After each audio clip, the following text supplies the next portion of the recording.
Naturally curly hair can be so time consuming, from wash day to styling to refreshing. I'm sharing a routine that includes tips for reducing the amount of effort, the time on wash day, and reduce the number of products that you're using in your hair. And this is a beginner friendly tutorial, so I will walk you through exactly which steps you need to follow and why I do them. My name is Gina and welcome back to my channel. Here we talk all things naturally curly. I love talking about the science of hair, doing these step-by-step simplified routines, and really helping you problem solve with your curls. And lately I've been doing a lot of problem solving with you all through my new curl coaching program, and just in chatting with you, I have realized that you all are using way too many products for your curls. You're feeling overwhelmed, you're doing a lot of different things and trying so many different products. Most of us don't have a ton of time to be spending on our hair, which is what inspired me to make this video, so let's go ahead and get started. Let's start with shampoo and conditioner because I need to get this hair washed. I'm on day 5 hair right now. It's very stretched out and very frizzy and dry. While I'm a huge fan of keeping your products minimal, and that's what we're going to try and do for this routine, I do think it's critical to have 2 different shampoos and conditioners. So one shampoo and conditioner would be for your regular wash day, and then the other shampoo and conditioner would actually be a clarifying shampoo and a deep conditioner that would replace that shampoo and conditioner step for you on those treatment type of wash days. For regular shampoo and conditioner, I'm not super picky with mine, and there's definitely some good options from the drugstore. I've been testing these out recently and really enjoying them from V&Co Beauty. They are available at drugstores and also now on Amazon. I'm not too picky with shampoo and conditioner, but I will say there's a few things to keep in mind when you're choosing shampoo and conditioner. For one, you want the shampoo to be cleansing enough to actually thoroughly clean your scalp and not leave behind residue and a bunch of conditioning ingredients. Like, I don't like shampoos that are overly conditioning, and there are some drugstore options that are too gentle and too mild, and I don't recommend co-washes either. So you want a shampoo that's going to effectively cleanse your scalp, and you might even have to shampoo twice, even with using a shampoo that is more lathering. And then conditioner, really any conditioner will work. You just don't want it to be too heavy for your hair. So this would be for a typical wash day that I would do on a regular basis. So I wash my hair twice a week, usually once on the weekend and then once midweek, usually around Wednesday. And I usually do this for a quick wash, and then when I do my treatment wash days, that's usually on the weekend when I have a little bit more time. Then about once a month or more, I will swap out my shampoo and conditioner for a clarifying shampoo and a deep conditioner. Rotating your wash days is going to help prevent buildup. It's going to prevent buildup of hard water minerals and product residue and prevent dryness in your hair. The majority of curly hair problems can be solved by simply clarifying and deep conditioning. A good rule of thumb is about once a month, but it's going to depend on the products that you use and how hard your water is. I would say once a month is minimum, but some people could even do it up to every 3 washes or so, but you don't want to be doing it every single wash day because it is a stronger cleanse and a deeper condition. And if you're confused about rotating your wash days, you can check out my free wash day calendar and guide that you can download. I will have the link down below, and it will help you plan out a full month of wash days. You can even fill in a blank one if that helps you. And I also include just some instructions on how to properly rotate your shampoos and your conditioners, including protein and moisture deep conditioners. For clarifying, I'm going to be using the Ouidad Waterworks Clarifying Shampoo. I really like this one because it gives a very effective cleanse, but I don't find it too stripping for my hair. I do always deep condition afterward, which does just replenish that moisture anyways. But this removes hard water minerals, chlorine, and also product buildup. So it's going to work no matter what type of buildup that you have. Even if you're not sure if you have hard water, I would still go with a hard water shampoo. That way you know that you're covered, and it will remove any impurities that could be in your water that are accumulating on your hair. But keep in mind, not all clarifying shampoos have ingredients in them that actually remove hard water minerals. It has to be a special shampoo that has ingredients that work for hard water. So this one does. I do have a discount code for Ouidad, but if you do want some drugstore options, I will be sure to list them on the blog post that goes with this video, which I'll link down below. So when it comes to deep conditioner, I always recommend deep conditioning after you clarify, but you could definitely still use a deep conditioner after you shampoo. But that's going to replenish the moisture in your hair, so that way your hair doesn't feel dry. And it's also great to do a deep conditioning mask like this every so often. You could do this on the same days as your clarifying wash just to keep it easy. So for me, that would be about every 2 to 3 washes, or even up to once a week if my hair is feeling very dry. So I'm going with the Not Your Mother's Bond Building Curl Talk Mask. So this has bond building ingredients, which basically just repairs damage in our hair. It could be anything from as extreme as heat damage and bleach, or just simple stressors like everyday detangling in the sun for our hair. So I feel like this could benefit all hair types no matter what your level of damage, and it's not going to be super strong like a protein deep conditioner. This is more suitable for all hair types. But if you do have fine hair that gets weighed down easily, just use a small amount of it and make sure that you're thoroughly rinsing it because it is on the thicker side. Now it's time for styling. My hair is nice and clean, but first we need to add water back to our hair. So I like to wrap my hair in a hair towel just so I can get out of the shower, so I can come to a different place where I want to actually style my hair. And it also helps to soak up the excess water at the root because we don't need our roots soaking wet, but we do want the lengths of our hair to be evenly wet. So I highly recommend having a spray bottle on hand, but no worries if you don't have one. Just wet your hands under the tap and get your hair evenly wet. You don't want to have like these areas that are starting to dry and look frizzy. Then I'm just going to brush through my hair so that way everything is smoothed out. And because my conditioner was effective enough, my hair is soft and doesn't feel super tingly. Then I just like to run my fingers through just to kind of lift it up off the scalp so that way we can more easily create sections for styling. I also like having some hair clips on hand. Any will do just fine. So I often like to keep it simple and use just one product to style my curls. So many of you are using so many products to style your hair that it could be weighing down your hair. They might not be compatible because not all styling products are compatible with each other. So when I'm using just one product to style my hair, I like to go with a gel that is moisturizing because curly hair needs two things for styling. The first is moisture. Obviously, we can't have dry curls. And the second thing is hold. We need hold in our routine in order for our curls to last throughout the day and into day two, and also not become frizzy and to be defined. So in order to achieve moisture and hold, you can do this in multiple ways. The first way would be to use a gel that is moisturizing. So not your typical cheap gel that's very drying on the hair and it's like those clear, thick gels that have no moisture in them.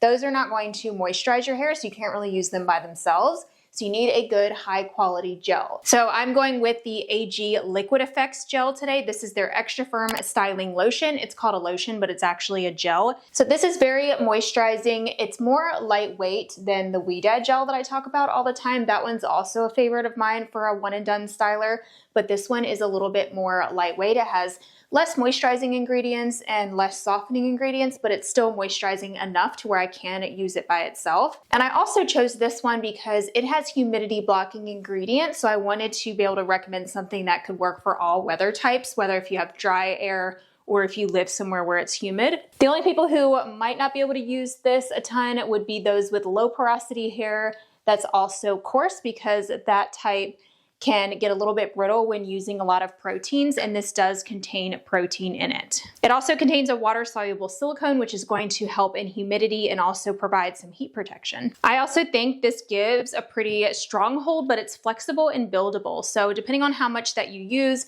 you can get a light flexible hold, or you can use a lot of it and layer it up to get stronger hold. The next way to style your hair and achieve both moisture and hold would be to go with a lightweight leave-in conditioner plus a gel. So this would be how you can get some moisture in without weighing down your hair, and then also get the hold from gel. Another option would be using a curl cream and a gel. So I don't personally think you need to be using a leave-in conditioner and a curl cream, because curl creams also moisturize the hair, but they also have styling agents in them, which basically just means they can help to enhance your curls. So they can help with curl clumping, maybe help with a little bit of definition, and moisturize the hair. They're creamy just like leave-in conditioners, whereas leave-in conditioners only moisturize the hair. They don't have styling agents in them.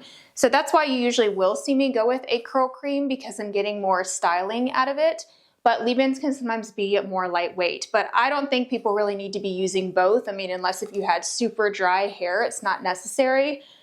So I usually will just go with one or the other. So to keep it simple, pick a curl cream or a leave-in conditioner, and then a gel. That's if the gel you have isn't already moisturizing, or if you just have very dry hair that needs that extra moisture, then you might need something underneath your gel. Another option would be to swap out your gel for a mousse that has hold. So if your mousse has moisture in it, you could even use a mousse by itself, or if it doesn't, then you could use a leave-in or a cream plus a mousse. But whatever you choose as your final product, the final product needs to provide enough hold, because that's going to reduce the maintenance on your hair throughout the week. We don't want to have to do a ton of refreshing. That's going to take time and effort, and it's not great for our hair to be soaking it every day. So we really need that hold on wash day so our hair lasts longer. So I will get to the styling portion in just a moment and explain what I'm doing with the brush. You may have to also re-wet each section because we don't want to be applying products to our hair that's starting to dry. So let's talk a little bit more about gel options and then gel application, because you might be wondering if your gel is not right for you or if it doesn't have enough hold, if you're not getting that longevity that I discussed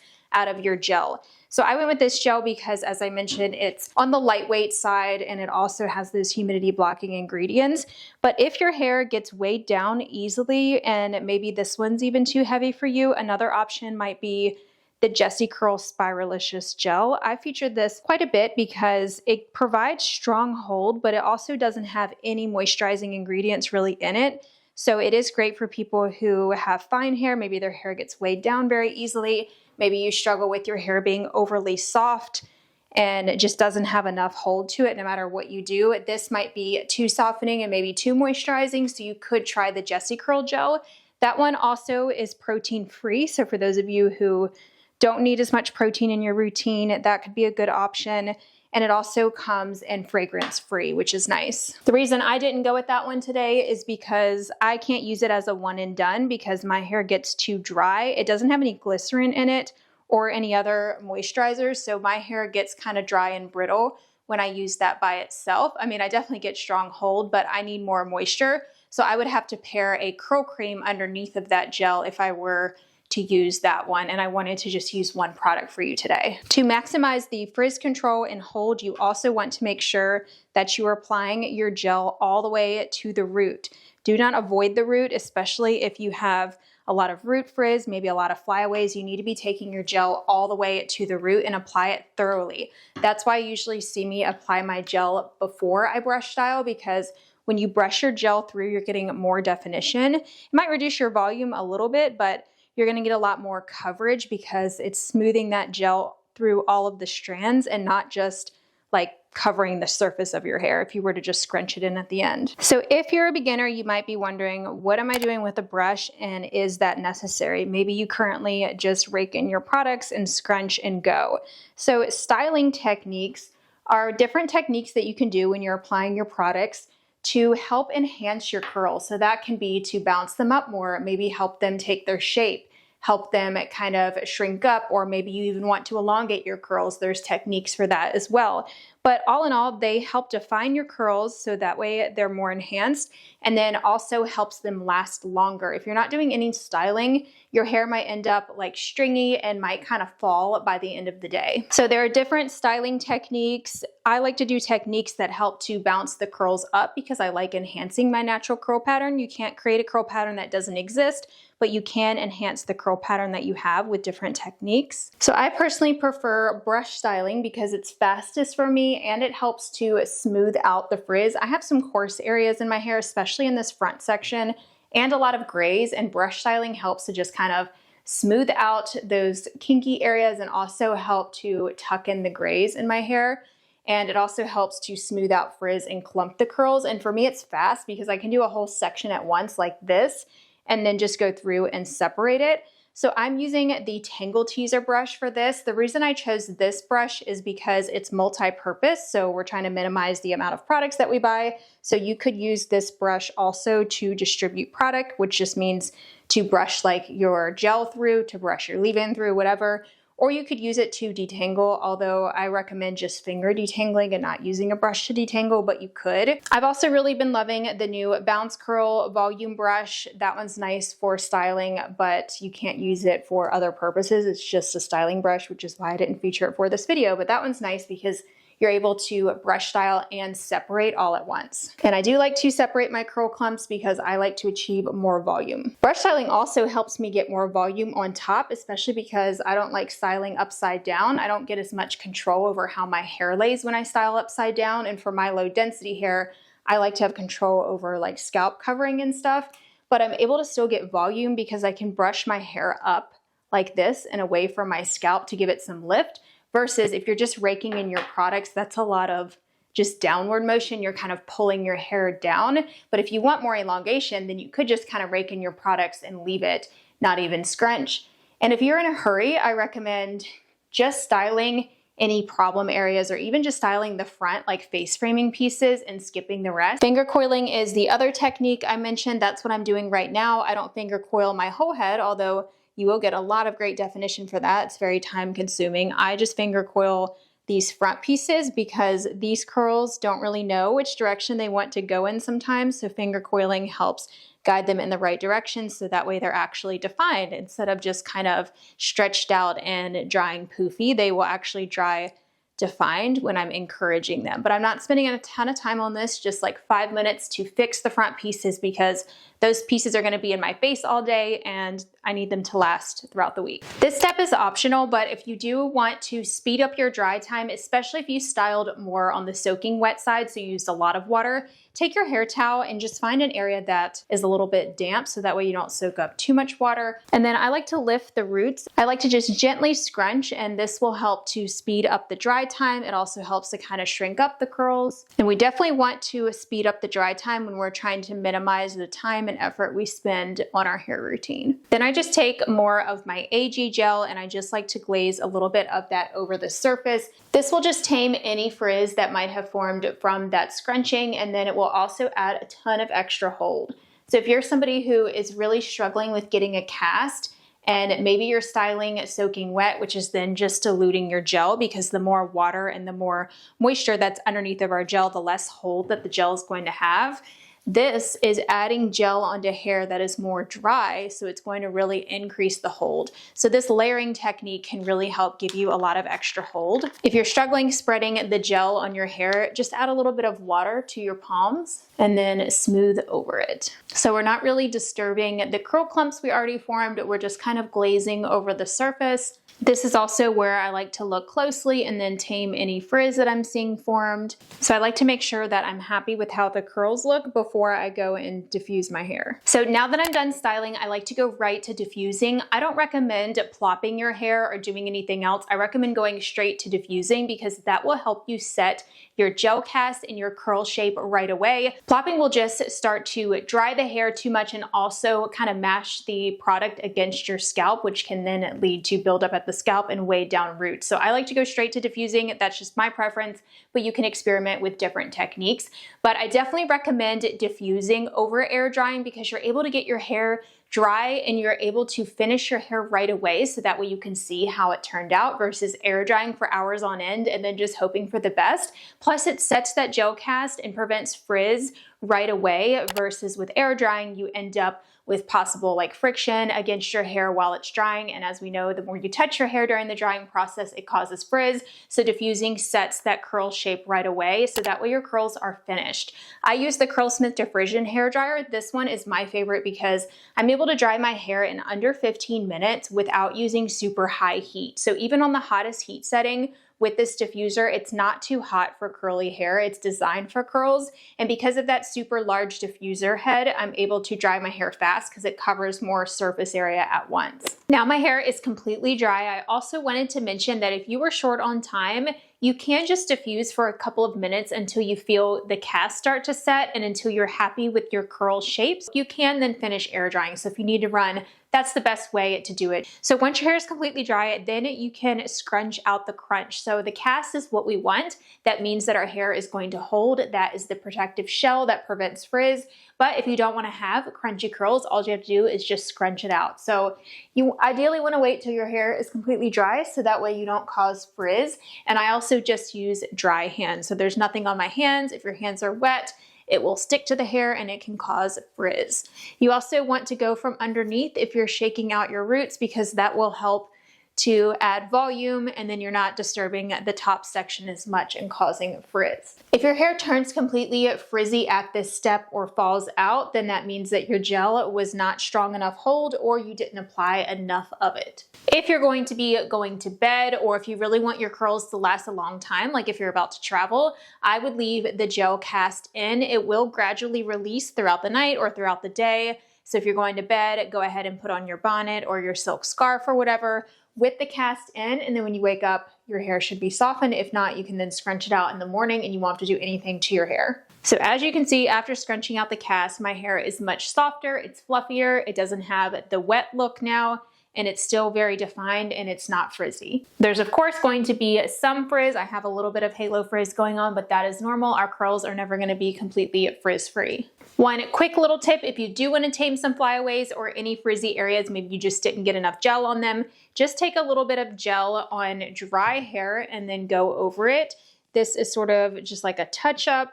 And when you add that gel onto dry hair, it's going to really give you hold. You can add just a little bit of water to your palms if needed, but you don't want to completely wet your hair, and then just pick up whatever piece got frizzy, like that one for me, and I just kind of smooth over it. And then tuck it in and I'm good to go. It's now day 2 without any refreshing, and these are my results. I have some normal frizz, like mainly around my ends here. I always get a little bit of frizz right here, maybe a few flyaways on top and a couple grays poking through.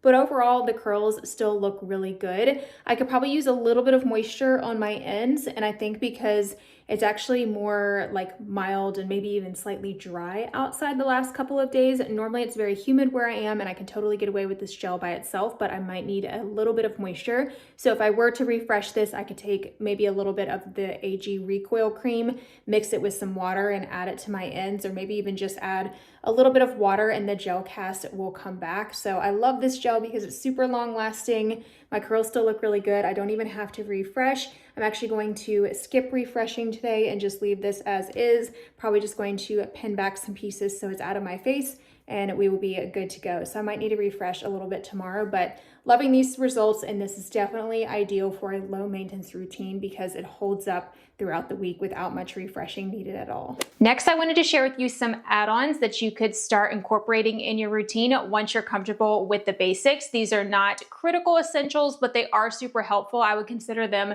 maybe one step up from your very basic routine, and they're products that are really nice to have. The first is a heat protectant spray. I typically use the Curlsmith Miracle Shield because it not only protects from heat when diffusing, but also the sun's UV rays, chlorine, and salt water. You usually will see me apply this right before I put on my styling products. Next product is an oil, and this is a multi-purpose type of product. So you can use this not only at the beginning of your routine to dry detangle, but also at the end of your routine to seal in moisture and add shine and really soften the hair. So this is the Curlsmith fragrance-free shine oil. I just picked this one in particular because it's the most lightweight and it soaks into your hair pretty quickly. Then there are volumizing type of products. So that can be anything from a volumizing lotion, a root boosting spray, a foam, texturizing sprays. This one I just used recently in my routine. It's the Innersense I Create Lift Volumizing Foam. So if you're someone that struggles with overly soft hair, you might need a gel that provides more grit and is not as softening as like the one I use today.